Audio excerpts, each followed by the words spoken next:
जिस देश में साल में 2 बार बच्चियों को माता का रूप मानकर उनकी पूजा की जाती है, उसी देश में कई लोग बच्चियों को पैदा होने से पहले ही मार भी देते हैं। बहुत सारे अभी छोटे छोटे गांव में दूध में डुबाकर या पानी में डुबाकर या जिंदा जमीन में गाड़कर उन्हें मार दिया जाता है। आप कहेंगे कि मैं इस युग में ऐसी बात कर रही हूँ, लेकिन ये आज भी सच है।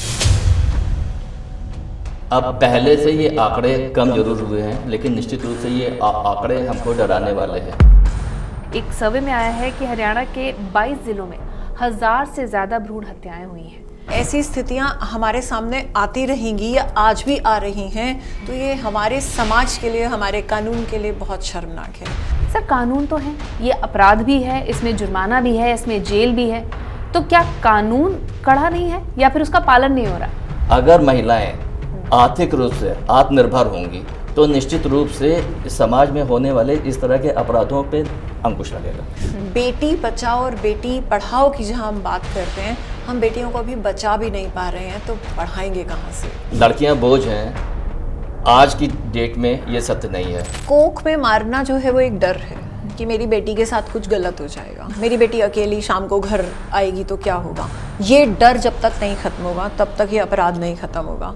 ऑपरेशन विजय से लेकर ऑपरेशन सिंदूर तक महिलाओं की जो भूमिका रही है, इसको सारी दुनिया ने देखा है और सराहा है। एनसीआरबी के डेटा के मुताबिक हर घंटे 51 महिलाएं अपराध का शिकार हो रही, हर तरीके का अपराध। ये कटु सत्य है नंदा जी, और पूरी ईमानदारी से इस सत्य को स्वीकार करना पड़ेगा कि ये सत्य है। हम नवरात्रि की बात कर रहे हैं, इसमें 9 दुर्गा हैं, तो 9 दुर्गा के रूपों में से कोई एक रूप तो आपको खुद को भी अपनाना होगा, तभी जाके आपका नारी जीवन सफल होगा। बेटी को चाहे आप माता का रूप, घर की लक्ष्मी माने या ना माने, उसे एक इंसान जरूर मानिए। उसे जीने का उतना ही अधिकार है जितना कि आपके बेटों को है। आज के ज़माने में बेटियां हर लिहाज से बेटों के बराबर है, चाहे पढ़ाई में हो, नौकरी में हो, कमाने में हो या माँ बाप की देखभाल करने में हो। उसे चाहिए तो महज सम्मान, अधिकार और समाज में इज्जत।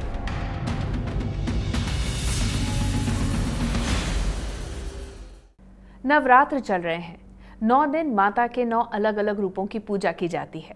माँ यानी शक्ति। इस पूजा का समापन किया जाता है कन्या पूजन के साथ। कन्या यानी छोटी बच्चियों की पूजा कर उन्हें खाना खिलाया जाता है। ऐसी प्रथा है। विडंबना यह है कि जिस देश में साल में 2 बार बच्चियों को माता का रूप मानकर उनकी पूजा की जाती है, उसी देश में कई लोग बच्चियों को पैदा होने से पहले ही मार भी देते हैं। जी हाँ, कानूनन जुर्म होने के बावजूद कई राज्यों में लिंग जांच व भ्रूण हत्या के मामले लगातार सामने आ रहे हैं। जो बच्चियां पैदा हो भी रही हैं, वो बलात्कार, यौन शोषण जैसी सामाजिक कुरीतियों का शिकार हो रही हैं। बड़े होकर समाज में असमानता, दहेज उत्पीड़न जैसी मुश्किलों से भी इन्हें जूझना पड़ता है। ये कैसा दोगलापन है हमारे समाज का, जिसे लक्ष्मी का रूप माना जाता है, उसी के साथ दुर्व्यवहार क्यों हो रहा है? ऐसे कई सवालों के साथ आज का बतरस। नमस्कार, आपके साथ मैं हूं नंदिता कुडेशा। मेरे साथ स्टूडियो में 2 खास मेहमान मौजूद हैं। ऋचा सूद जी हैं हमारे साथ, जो कि एक एजुकेशनिस्ट हैं, स्पोर्ट्स पर्सन हैं। इसके साथ ही ये ऑथर भी हैं। 100 से ज़्यादा किताबें इन्होंने लिखी हैं, पेरेंटिंग पर और एजुकेशन पर बहुत काम कर रही हैं। साथ ही हमारे साथ योगेंद्र श्रीवास्तव जी मौजूद हैं, एडवोकेट हैं सुप्रीम कोर्ट के। ऋचा जी, पहला सवाल मेरा आपसे है, ये दोगलापन ही तो है समाज का कि आज हम पूजा कर रहे हैं, लड़कियों को घर में बुलाते हैं, माता का रूप मानते हैं, उनके चरण छूते हैं। बहुत बड़ी विडंबना है हमारे देश की कि हम उन बच्चियों को साल में 2 बार पूजा करते हैं, लेकिन उन्हें पैदा करने से डरते हैं। माँ शक्ति से हम वर मांगते हैं, और जब हमारे घर में माँ शक्ति जन्म लेती है तो उसे बहुत सारे अभी छोटे छोटे गांव में दूध में डुबाकर या पानी में डुबाकर या जिंदा ज़मीन में गाड़कर उन्हें मार दिया जाता है। आप कहेंगे कि मैं इस युग में ऐसी बात कर रही हूँ, लेकिन ये आज भी सच है। इसके पीछे बहुत सारे कारण हैं, हमारी शिक्षा, हमारे संस्कार और हमारा अंधविश्वास, और उसके साथ साथ जैसे पैतृक संपत्ति या वंशज कहलाना, जो हमारे वंश को आगे कौन ले जाएगा, और जो हमारे समाज में एक असुरक्षा का भाव है, वो हमारे कानून का जो लचीलापन है, उस वजह से जो है, इस वजह से हमारे देश में बच्चियों को आज भी पैदा करने से हम डरते हैं। ऋचा जी ने कहा, योगेंद्र जी, कि इस युग में हम ऐसी बात करें। एक आंकड़ा मैं यहाँ रखना चाहूँगी कि हाल ही के एक सर्वे में आया है कि हरियाणा के 22 जिलों में 1000 से ज़्यादा भ्रूण हत्याएं हुई हैं, और ये हुई हैं जो 12 वीक का एक डेडलाइन दिया गया है उसके बाद हुई हैं। सर, चौंकाता है ये फिगर आज भी? निश्चित रूप से नंदिता जी, ये जो भारत सरकार की टैग लाइन है, बेटी बचाओ बेटी पढ़ाओ, इस अभियान की शुरुआत के बाद जो जागरूकता बढ़ी है समाज में, उसके तहत अब पहले से ये आंकड़े कम जरूर हुए हैं, लेकिन निश्चित रूप से ये आंकड़े हमको डराने वाले हैं और चौंकाने वाले भी हैं। इसके लिए अगर हम समाधान की बात ना करें तो शायद बात अधूरी होगी। निश्चित रूप से हमको ये समाज की और सरकार की दोनों की सामूहिक जिम्मेदारी है। बिल्कुल, हरियाणा की हम बात कर रहे हैं, आप भी हरियाणा से ताल्लुक़ रखती हैं, और विडम्बना हम इसलिए भी कह रहे हैं कि हरियाणा एक ऐसा राज्य है जहाँ से सबसे ज़्यादा एथलीट्स आते हैं, विमेन एथलीट्स भी आते हैं, और वहीं पे ऐसे फिगर भी आ रहे हैं। तो मैम ये कहाँ चूक हो रही है, कहाँ मिस कर रहे हैं हम? देखिए, मैंने आपको एक बात बताई कि वंशज, जो वंशज वाली बात है वो अभी भी लोग दिमाग से निकाल नहीं पा रहे हैं। जो काम बेटा कर सकता है वो काम बेटी क्यों नहीं कर सकती? क्या हमारे समाज में बेटी अपने माँ बाप को अपने साथ लेकर के अंत तक नहीं चल सकती? क्या बेटी अपने माँ बाप का अंत में उनके, जब वो उनका बुढ़ापा आ जाता है तो क्या वो तब उनकी देखभाल नहीं कर सकती? क्या सिर्फ एक बेटा ही वो करता है? और मुझे लगता है बेटियां ज़्यादा कनेक्टेड होती हैं अपने माँ बाप से। आप बीइंग फीमेल ये समझ पाएंगी कि बेटियां ज़्यादा कनेक्टेड होती हैं, लेकिन चूंकि एक प्रथा है कि बेटी के घर नहीं जाएंगे, बेटी के घर का पानी नहीं पिएंगे, बेटी के ऊपर हम बोझ नहीं बनेंगे, तो आप बेटे के ऊपर भी क्यों बोझ बन रहे हैं? तो जब तक ये मानसिकता हम नहीं बदलेंगे।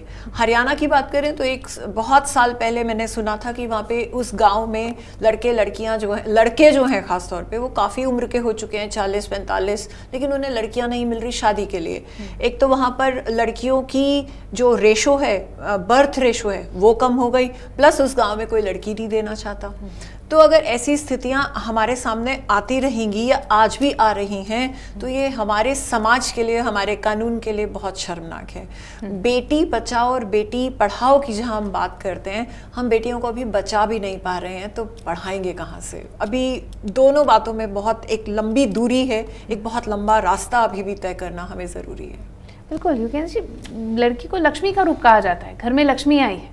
लेकिन जैसे आपने बेटी पढ़ाओ बेटी बचाओ की बात करी, ये बहुत ही अच्छी एडवर्टाइजिंग है, हर कोई इसके बारे में बात कर रहा है। आपने जैसे कहा कि आंकड़े कम भी हुए हैं, इससे समाज में फ़र्क भी पड़ा है, लेकिन आपको लगता है ज़मीनी तौर पे अभी भी बहुत काम होना बाकी है? क्योंकि गांव देहात की हकीकत है सर, ये आंकड़े जो आ रहे हैं गांव देहात से आ रहे हैं, और वो भी जो रिपोर्टेड मामले हैं। नंदिता जी, अभी थोड़ी देर पहले आपने हरियाणा की बात की, डेफिनेटली इसमें मैडम ने जो कहा उससे मैं पूरी तरह सहमत हूँ। इसमें दो चीज़ें मैं और ऐड करना चाहूँगा। नंबर 1 कि एक पितृसत्तात्मक सत्ता, ठीक है, उसकी वजह से, और सामाजिक जागरूकता का अभाव, ये 2 रीज़न हैं जिसकी वजह से ये रेशियो कहीं ना कहीं डे बाय डे हमको डराता है। और इसके लिए मैं फिर से यही कहूँगा कि ये कहीं ना कहीं सरकार को और समाज को, दोनों को आगे आना होगा इसके समाधान के लिए। सर, कानून तो है, ये अपराध भी है, इसमें जुर्माना भी है, इसमें जेल भी है, तो क्या कानून कड़ा नहीं है या फिर उसका पालन नहीं हो रहा? निश्चित रूप से एक बड़ी गंभीर समस्या है, और कानून का क्रियान्वयन सबसे इम्पोर्टेंट है।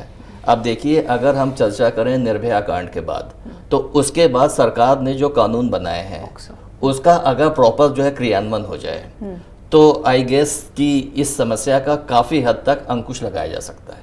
हाँ, पॉक्सो जो है सर, वो ज़्यादातर बच्चियों के साथ कोई दुर्व्यवहार, दुष्कर्म ना हो उसको बचाने के लिए है, लेकिन हम बात कर रहे हैं सोर्स की जी, कि अगर भ्रूण में ही मार दिया जाएगा, कोख में ही मार दिया जाएगा बच्ची को, उसके लिए मैं आपको ये बताना चाहूँगी, एक तो बच्ची पैदा करने के बाद, बच्ची जब पैदा हो जाती है उसके बाद उसको स्कूल भेजने में भी आज भी एक माँ को डर लगता है कि बस का ड्राइवर, बस का कंडक्टर, बस का क्लीनर कहीं मेरी बच्ची को गलत छुए ना, उसके साथ कोई गलत व्यवहार ना करे। यहाँ तक कि बच्ची अपने परिवारों में भी सुरक्षित नहीं है। मानसिकता इतनी गंदी हो चुकी है कि चाचा मामा ये भी बच्चियों के साथ, आप देखेंगे तो ज़्यादातर आस पड़ोस के लोग भी बच्चियों के साथ गलत काम कर लेते हैं।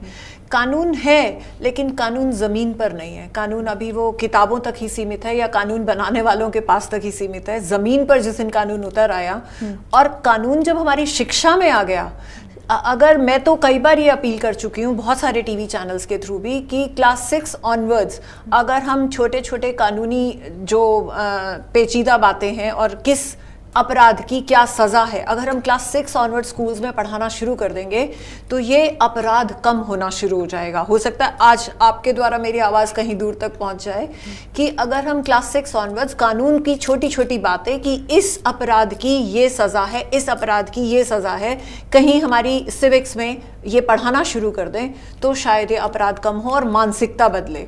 वहाँ पर शिक्षा अपनी एक मजबूती से बात करेगी और जब बच्चे को डर लगेगा कि अच्छा अगर मेरे से गलती से भी ऐसा हो गया तो मैं पकड़ा जाऊंगा और पकड़ने के बाद मेरे को ये सजा मिलेगी, या मैं इसका शिकार हो गया, या मैं इसका शिकार हो गया। तो दोनों ही तरफ से अगर ये बातें हो, शिक्षा भी, जब शिक्षा ऐसी होगी तो बच्चे में डर आएगा। देखिए अनुशासन कैसे आता है, या तो जिम्मेदारी से या खौफ से। आप सड़क पे चलते हैं, आप कानून तोड़ते हैं, आप सड़क गलत क्रॉस करते हैं, बेल्ट नहीं लगाते हैं, हेलमेट, तो क्या होता है, फाइन होता है ना। आपका दिल्ली का जो सुधार हुआ वो फाइन की वजह से हुआ, अब और जगहों पर भी जो सुधार हो रहा है वो फाइन की वजह से हो रहा है, यानी खौफ की वजह से हो रहा है। तो अनुशासन कैसे आएगा, खौफ से। तो जब तक इन सब बातों के लिए भी हर एक व्यक्ति के मन में खौफ नहीं होगा, हम बात करें कि घर से संस्कार की, माता पिता संस्कार दें, कोई माता पिता अपने बच्चे को, मुझे नहीं लगता कि गलत संस्कार देता होगा, गलत काम करने की शिक्षा तो नहीं यस, लेकिन ये बातें कहीं ना कहीं से आस पड़ोस से या कहीं ना कहीं से एक बीमार मानसिकता से उन बच्चों में आती हैं। वो कहीं ना कहीं से सीख लेते हैं, कभी गलत दोस्त मिल गए, कभी गलत चाचा मिल गए, कभी गलत मामा मिल गए, तो ये गंदी आदतें बच्चों को पड़ती हैं। तो इसको हम अनुशासित कैसे कर पाएंगे, जब हमारे मन में खौफ होगा। और खौफ कहाँ से आएगा, सख्त कानून से अनुशासन आएगा, अनुशासन से खौफ आएगा, और खौफ से ही हमारा समाज बदल सकता है, हमारी मानसिकता बदल सकती है। बहुत अच्छी बात है। हम लगातार ये बात कहते हैं कि जितना इम्पोर्टेंट है बच्चों को और समाज में और लोगों को अपने राइट्स जानना, अपने अधिकार जानना, उतना ही जरूरी उन्हें कानून जानना भी है। ये बहुत इंपॉर्टेंट बात है। आप क्योंकि कानून के जानकार हैं सर, एक बार दर्शकों के लिए बताइए कि भ्रूण हत्या के लिए या लिंग जांच के लिए क्या कानून है देश में, उसकी क्या सजा है? देखिए मैडम, ये भ्रूण हत्या और लिंग जांच के लिए निश्चित रूप से कठोर कानून है और इसके लिए समय समय पे जो है लोगों को दंडित किया जाता है। लेकिन फिर वही बात मैं अंडरलाइन करके आपको बताना चाहूँगा कि कहीं ना कहीं जागरूकता का अभाव हमको जो है इस तरफ प्रेरित करता है कि चीज़ें सही डायरेक्शन में प्रोसीड नहीं हो पाती। सामाजिक अपयश के भय से लोग आज भी थाने में जाने से डरते हैं। बिल्कुल। दूसरी एक बहुत इंपॉर्टेंट बात मैं बताऊंगा कि वो आर्थिक स्थायित्व का अभाव जो लेडीज में होता है नॉर्मली, वो आर्थिक रूप से अपने पेरेंट्स के ऊपर डिपेंड होती हैं और पेरेंट्स का सपोर्ट ना मिल पाने की वजह से उनकी जो क्षमता होती है लड़ाई करने की, युद्ध करने की, वो कहीं ना कहीं कम हो जाती है। ये ग्राउंड रियलिटी है। इन सबको कहीं ना कहीं जो है समझना पड़ेगा और आर्थिक स्थायित्व के लिए भी हमको पैरेलली काम करना पड़ेगा। ये समाज को भी काम करना पड़ेगा, सरकार को भी काम करना पड़ेगा। और इस दिशा में अगर आप देखें तो अप्रॉक्सीमेटली पिछले बजट में सरकार ने 5.5 लाख करोड़ का बजट दिया है। ये कहीं ना कहीं, और आउट ऑफ दिस 40,000 करोड़ सिर्फ जो है दिया है वुमेन एंड चाइल्ड मिनिस्ट्री को। ये कहीं ना कहीं एक आर्थिक स्थायित्व के लिए एक महत्वपूर्ण कदम है। अगर महिलाएं आर्थिक रूप से आत्मनिर्भर होंगी तो निश्चित रूप से समाज में होने वाले इस तरह के अपराधों पे अंकुश लगेगा। बहुत सारी इंपॉर्टेंट बातें आपने बोली है, मैं सब पर बात करूंगी, लेकिन शुरुआत में इससे करती हूँ सर। आपने कहा कि जागरूकता की कमी है। अब बेटी बचाओ बेटी पढ़ाओ हर कोई जानता है, एक ऑटो वाला, रिक्शा वाला, हर कोई बोल रहा है, लेकिन जैसा मैम ने कहा क्या कड़े कानून नहीं है? जैसे डिसिप्लिन एक बहुत ज़रूरी चीज़ होती है, तो या मैं ये कहूँ कि इनफ सज़ा नहीं मिल रही है लोगों को, क्योंकि ये हो रहा है सर, आंकड़े बता रहे हो। फिर मैं वही कह रही हूँ, ये आंकड़े वो हैं जो रिपोर्टेड है, बहुत सारी चीज़ें तो अनरिपोर्टेड चली जाती हैं, लोग सामने नहीं आते हैं। तो आपको लगता है कानून को थोड़ा कड़ा करने की ज़रूरत है और सख्ती दिखाने की ज़रूरत है? मैडम, जुडिशियल रिफॉर्म के बारे में हमको कहीं ना कहीं सोचना पड़ेगा। होता ये है कि जब हम किसी अपराध को थाने में पंजीकृत करवाते हैं तो सबसे पहले आरोप पत्र दाखिल होता है, ठीक है, उसके बाद फिर गवाही होती है, उसके बाद फिर मटेरियल एविडेंस जो होते हैं इनका क्रॉस एग्जामिनेशन होता है, उसके बाद जो है फिर निर्णय आता है। तो इस पूरी प्रक्रिया में जो देर होती है, इस देरी की वजह से कहीं ना कहीं जो पीड़िता है वो हिम्मत हार जाती है। तो एग्जैक्टली तो ये जो जुडिशियल रिफॉर्म वेरी इंपॉर्टेंट है कि अगर टाइम बाउंड सोल्यूशन मिल जाए तो न्याय मिलने में जो देर होती है वो कम हो जाए तो डेफिनेटली जो है समाज में इसके दूरगामी परिणाम होंगे। और इसका मैं इसमें एक बात और कहना चाहूँगी, वो ये कि जब कोई महिला अपने ऊपर हुए अपराध के लिए रिपोर्ट करने थाने में जाती है तो पहले तो वो खुद ही सहमी डरी होती है, लेकिन उसके बाद जो थाने वाले उसके साथ व्यवहार करते हैं वो भी बहुत शर्मनाक है। मेरा अगला एक्चुअली सवाल ही यही था कि सिर्फ थाना ही नहीं, उसके बाद जो समाज उसका बहिष्कार करता है, जो समाज जिस नजर से देखता है, समाज जिस तरीके बजाय उसको, जैसे एक व्यक्ति बीमार के प्रति सहानुभूति होती है, उसे एक बीमार व्यक्ति के जैसे सहानुभूति देकर के अगर हम उसका इलाज करें तो हमें उस गहराई तक सोचने की जरूरत है कि महिला के साथ अगर अत्याचार कोई अपराध उस पर हुआ है तो वो उसकी बीमार है, ना कि वो उसकी एक अपराधी, उसको बल्कि उसी को अपराधी की निगाह से कि तुमसे अपराध हुआ है, जबकि उसके ऊपर एक अत्याचार हुआ है।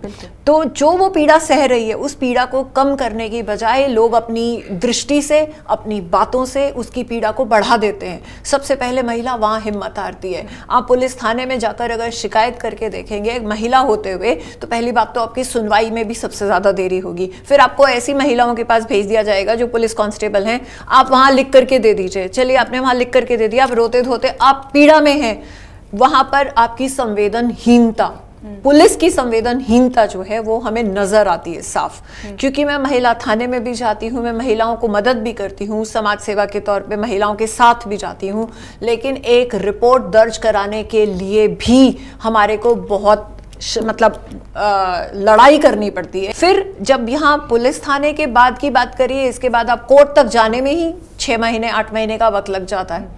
6 महीने 8 महीने के बाद कोर्ट में जाने के बाद, आई एम सो सॉरी, मेरे साथ वकील साहब बैठे हैं, लेकिन वहां पर वकील भी कई बेईमानी कर जाते हैं। यहाँ तक कि कई बार आपकी सीसीटीवी की फुटेज भी होती है, उसके डीवीआर से रील्स गायब हो जाती हैं और सारी जो उसमें रिकॉर्डिंग्स होती हैं वो गायब हो जाती हैं। फिर उसके बाद न्याय व्यवस्था हमारी इतनी लचर पचर है कि वो जो 6 महीने में तो यहाँ पहुंचे, 6 महीने के बाद एक सुनवाई, दूसरी सुनवाई, तीसरी सुनवाई, चौथी सुनवाई, वो कई साल बीत जाते हैं। अब उन सालों तक वो बच्ची उसी पीड़ा से गुजरती रहेगी। हर बार जब परिवार भी एग्जैक्टली और हर बार जब वो कोर्ट में जाएगी तो उसके ऊपर फिर उसी निगाहों से देखा जाएगा। उसका कितनी बार बलात्कार होगा, बिल्कुल बिल्कुल, जितनी बार वो कोर्ट में जाएगी उसका निगाहों से उतनी बार बलात्कार होगा। तो क्या ये गलत नहीं है? उस बच्ची को एक बीमार के तौर पे लेके उसके साथ सहानुभूति के तौर से व्यवहार किया जाए, या उसको बार बार ये एहसास दिलाया जाए कि तुम गलत हो? बिल्कुल। तो जब ये हमें बदलना होगा। सॉरी, मैं इंटरव्यू कर रहा हूँ कि 2 चीज़ें मैडम ने बहुत अच्छा एक्सप्लेन किया प्रॉब्लम को। अब मैं सिर्फ सोल्यूशन की बात करता हूँ। अभी सुप्रीम कोर्ट के 2 निर्णय हैं जो निश्चित रूप से आपको और आपके दर्शकों को जानना बहुत ज़रूरी है।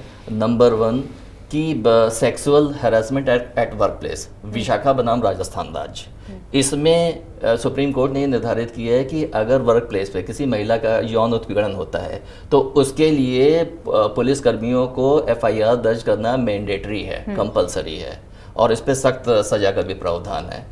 दूसरा, डोमेस्टिक वायलेंस के अगेंस्ट सुप्रीम कोर्ट ने बिल्कुल बहुत ही सख्त निर्णय लिया हुआ है।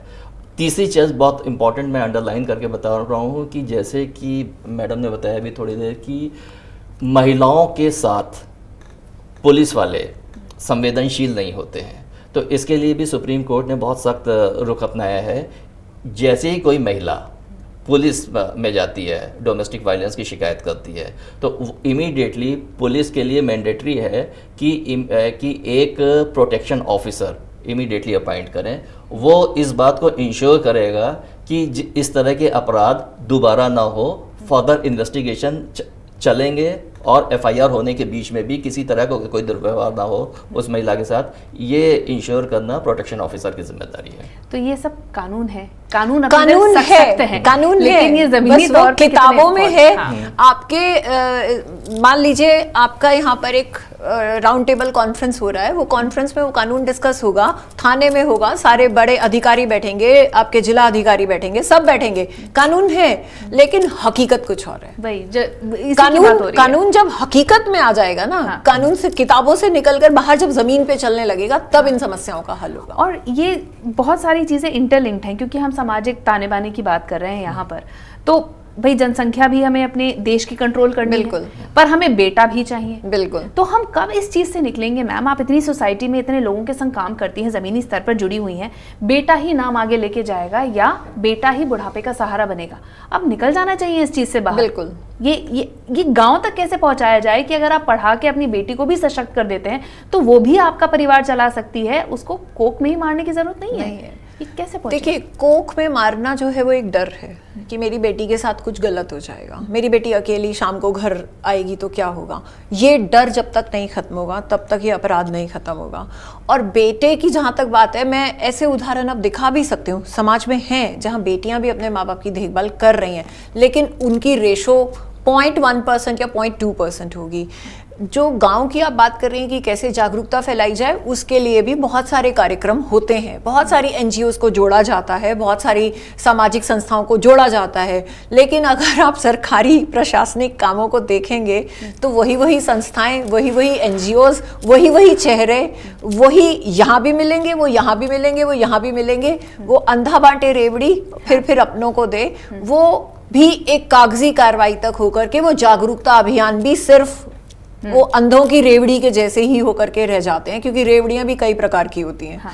तो वो वहीं तक बट के रह जाती हैं रेवड़ियां, जड़ों तक वो भी नहीं पहुंचती। आपके पास आंगनवाड़ी भी है। हाँ। ठीक है, आंगनवाड़ी की महिलाएं भी बहुत काम करती हैं, मैं ये नहीं कहती नहीं काम करती, वो भी जागरूकता फैलाने का काम करती हैं, लेकिन वो भी कहीं ना कहीं उन जड़ों तक नहीं पहुंच पाती जहां तक उन्हें पहुंचना चाहिए। तो लड़कियां अनसेफ होगी ये तो एक बात है, लेकिन लड़की बोझ है ये भी एक बहुत बड़ा एक मानसिक वो है कि इसकी शादी करनी है, इसका दहेज इकट्ठा करना है। तो आप देखिए एक समस्या से जुड़ी हुई कितनी समस्याएं हैं, तो कितने कानून हो चुके हैं, लेकिन फिर ये जा नहीं रहा। नंदिता जी, मैं कहीं ना कहीं थोड़ा सा डिफर कर रहा हूँ इस स्टेटमेंट से। लड़कियां बोझ हैं, आज की डेट में ये सत्य नहीं है। नहीं, ये हम नहीं कह रहे हैं। नहीं, आप ये देखिए, मानसिकता की बात। मैं आप ये देखिए, विज्ञान हो, साहित्य हो, बिल्कुल, इवन सैन्य बल हो, कला हो, संस्कृति हो, अभिनय हो, हर क्षेत्र में महिलाएं अच्छा कर रही हैं, बहुत अच्छा कर रही हैं।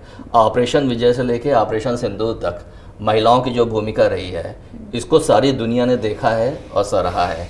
निश्चित रूप से आपकी इतनी बातों से तो मैं सहमत हूँ कि सुदूर अंचलों में, छोटे कस्बों में, गांव में स्थिति खराब है, लेकिन इस समय जो सोशल मीडिया का जो और टेक्नोलॉजी का युग है, आज की डेट में चीज़ें उतनी ख़राब नहीं हैं जितनी पहले थी। लोगों तक पहुंचना आसान हो गया है। और दूसरी बात ये है कि सोशल मीडिया के थ्रू अब चीज़ें बहुत जल्दी हाईलाइट हो जाती है और चीज़ों को कोर्ट में और या पुलिस स्टेशन में इस्टेब्लिश करने में आसानी होती है। और आज की डेट में मैं निश्चित रूप से ये कहूँगा कि चीज़ें पिछले 10 सालों में काफ़ी बदली हैं, समाज के हर विधा में, मतलब समाज में, संस्कृति में, धार्मिक क्षेत्र में, राजनीति में, अर्थ जगत में, हर क्षेत्र में महिलाएं एक्सेल कर रही हैं और कई क्षेत्रों में तो पुरुषों से अच्छा काम कर रही हैं। बिल्कुल, और इसको भी ज़्यादा पब्लिसाइज करने की ज़रूरत है। शायद छोटे शहरों में लोगों को ये जानना ज़रूरी है कि अगर बच्ची होती है तो वो एक देखा जाए तो एसेट की तरह बदल सकती है। जैसा सर ने कहा कि शहरों में अब थोड़ा से बदलाव आ रहे हैं। मैम आप बताओ मुझे, अभी नवरात्रे आ रहे हैं, सब बच्चियां जो हैं एक दूसरे के घर जाएंगी सोसाइटी में। मुझे बताइए नवरात्रे के अलावा कितने कंफर्टेबल होते हैं आज शहरों में लोग अपनी बच्चियों को दूसरों के घर भेजने में? अगर आप सच मानेंगे, सच जानेंगे, तो अभी भी जो नवरात्रों में बच्चियां या बच्चे आते हैं, जो बिल्कुल ज़मीनी सच्चाई है, वो हमारे आसपास के पड़ोस के घरों के बच्चे नहीं आते हैं।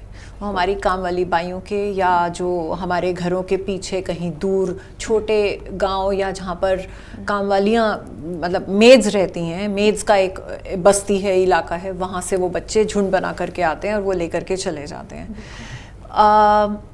मैं ये जानती हूँ कि हम अपनी बच्ची को आज अगर भेज भी दें किसी की दूसरे के घर में, तो मन में अभी भी रहता है, शंका रहती है।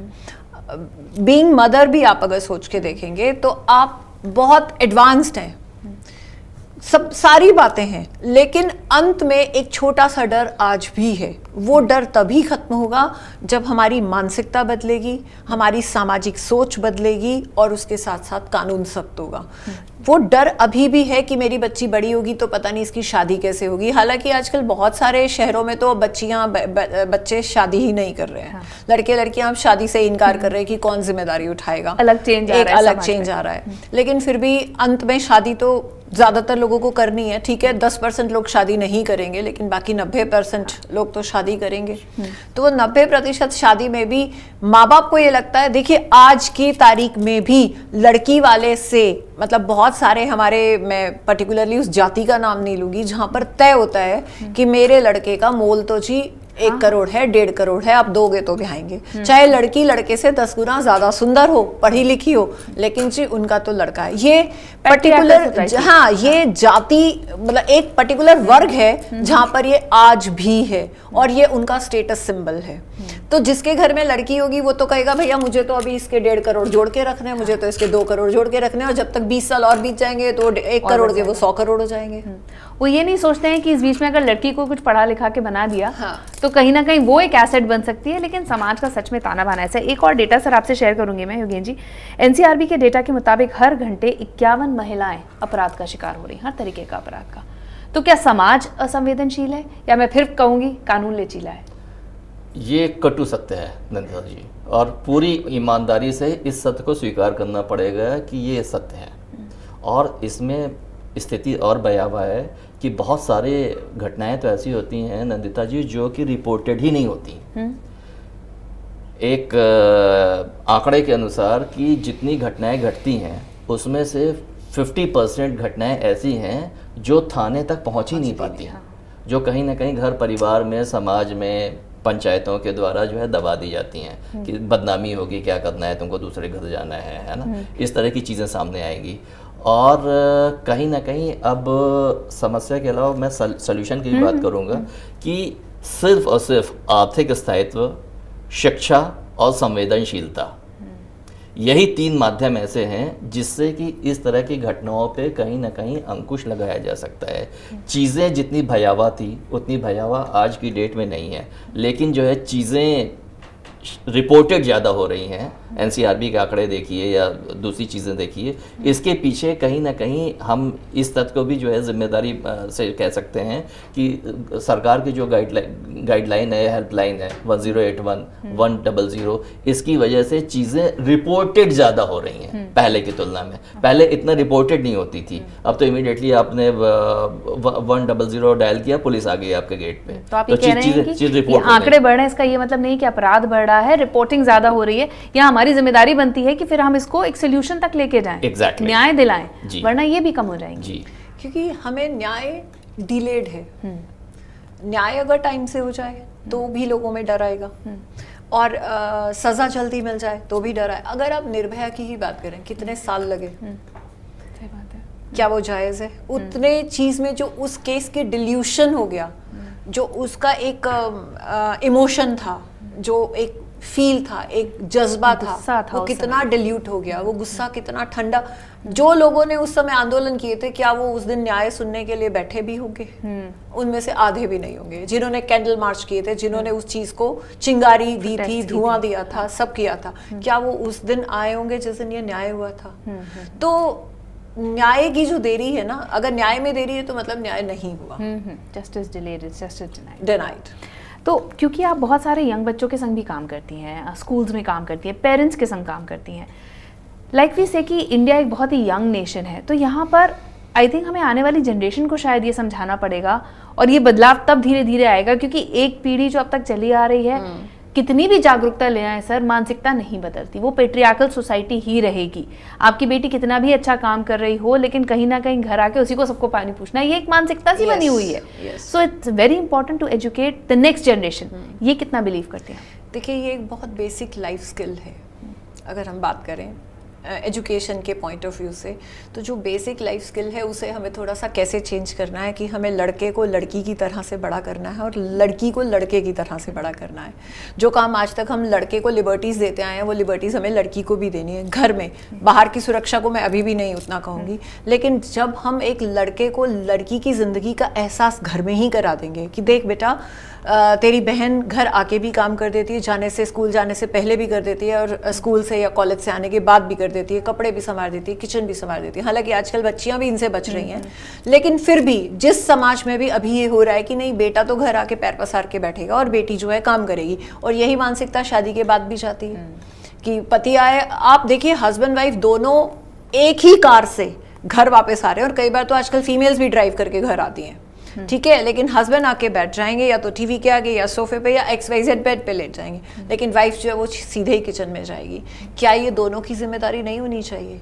तो ये बहुत सारी ऐसी चीज़ें हैं, बेसिक लाइफ स्किल्स हैं, अगर हम इनको अपनी लाइफ स्किल का एक पार्ट बना लें तो मुझे लगता है एम्पैथाइज करना सीख लें कि लड़के को लड़की से और लड़की को लड़के से एम्पैथाइज करना हम सिखा दें बचपन से ही, तब जाकर के हमारे पास कहीं हल निकलते हैं, वो भी आने वाले 10 से 15 या 20 सालों के बीच में, जब ये जनरेशन ग्रोन अप होगी, तब हमें हल मिलेगा कि हाँ, कि ये जो बच्चे हैं अब ये समझते हैं कि लड़की की रिस्पेक्ट कैसे करनी है और लड़की समझती है लड़के की। अभी एक तरफा रिस्पेक्ट कब तक चलेगी? तो अभी तक वही चला आ रहा है कि वंशज, उसको ज्यादा रिस्पेक्ट है, तूने तो दूसरे घर जाना है, तू अपना देख ले। तो वो मानसिकता हमें बचपन से ही बच्चों से हटानी पड़ेगी। कोई मैसेज आप बच्चों को देना चाहिए? देखिए, अगर आप पीड़िता हैं तो सबसे पहले तो आप अपने को इतना स्ट्रांग समझिए कि आपको अपना इलाज करना है और खुद ही करना है, उतना स्ट्रांग होना पड़ेगा। आपने भी, वकील साहब ने बोला कि रसीद मिलती है, मैं ऐसे एग्जांपल्स भी दिखा सकती हूँ कि रसीद लेने के बावजूद नेक्स्ट स्टेप बहुत डिलेड है, थर्ड स्टेप उससे भी डिलेड है। तो वो डिलेशन, जो डिलेड चीज़ें हैं उनका कोई फ़ायदा नहीं होने वाला, वो खिंचता ही चला जाएगा, तो न्याय खत्म हो जाएगा। मैं बच्चियों को ये संदेश देना चाहूँगी कि वो अपने घर से, अपनी मानसिकता से, अपने शारीरिक बल से इतनी समर्थ और इतनी सशक्त हों। पहली बात तो उनके अगेंस्ट कोई गलत काम कर ना सके, उनकी मानसिकता इतनी सशक्त हो कि वो भी किसी गलत चीज़ को एक्सेप्ट ना करें। अभी क्या होता है कि कॉम्प्रोमाइज़ हो जाता है, मुझे नौकरी चाहिए, तो वो सब चीज़ों से भी लड़कियों को भी ऊपर उठना पड़ेगा। आपको अगर कुछ चाहिए तो अपनी क्षमता से प्राप्त करें, ना कि खुद को गिरा करके। तो इन सब चीज़ों से लड़कियों को भी ऊपर उठना पड़ेगा, और बलशाली भी आपको होना पड़ेगा, फिजिकली स्ट्रांग भी होना पड़ेगा अपनी रक्षा के लिए। हम अपनी बच्चियों को आजकल जूडो सिखा रहे हैं। जूडो में भी अब क्या हो गया कि आप वार नहीं कर सकते, सिर्फ टच करेंगे आपको पॉइंट मिल जाएंगे। तो मैंने एक दिन यही सवाल किया बच्चियों से, मैंने कहा बेटा आपने आज तक किसी को सच में मारा है, किसी ने छेड़ा है? तो 15-16 साल की बच्चियों से, नहीं मैम हमने तो नहीं मारा। तो मैंने कहा ये जूडो किस दिन काम आएगा? देखिए, आपको थप्पड़ मारना एक डमी पे सिखाया जा रहा है, तो वो थप्पड़ मारने में वो भाव भी आना चाहिए, आप में उतनी शक्ति भी होनी चाहिए, और उस समय आपके अंदर एक आग जैसा रूप भी है, दुर्गा का रूप भी आना चाहिए कि हाँ मुझे इसे मारना है तो मारना है, अपनी रक्षा के लिए, आत्मरक्षा के लिए, वैसे नहीं गलत करने के लिए मैं कभी नहीं उकसाऊंगी। तो आत्मरक्षा के लिए आपको दुर्गा का रूप भी लेना होगा। हम नवरात्रि की बात कर रहे हैं, इसमें 9 दुर्गा हैं, तो 9 दुर्गा के रूपों में से कोई एक रूप तो आपको खुद को भी अपनाना होगा, तभी जाके आपका नारी जीवन सफल होगा। बहुत ही सुंदर बात, बहुत सुंदर बात। तो जब हम अपने आप को उतना सबल, उतना सशक्त कर लेंगे, मानसिक और शारीरिक दोनों तरीके से, तभी हमारे लिए रास्ते बनेंगे और लोगों को भी बनाने पड़ेंगे। तो ये चेंज जो है समाज में वो हम ही से आता है, तो ये बहुत ज़रूरी है। सर नंदिता जी, आपके सम्मानित चैनल के माध्यम से मैं भी बच्चियों को एक संदेश देना चाहूँगा। Legal awareness is very important. एक बारी आप कानून को जाने समझे, उसका क्रियान्वयन कैसे करना है ये आप समझें, आपको न्याय निश्चित रूप से मिलेगा। बेटी को चाहे आप माता का रूप, घर की लक्ष्मी माने या ना माने, उसे एक इंसान जरूर मानिए। उसे जीने का उतना ही अधिकार है जितना कि आपके बेटों को है। आज के ज़माने में बेटियां हर लिहाज से बेटों के बराबर है, चाहे पढ़ाई में हो, नौकरी में हो, कमाने में हो या माँ बाप की देखभाल करने में हो।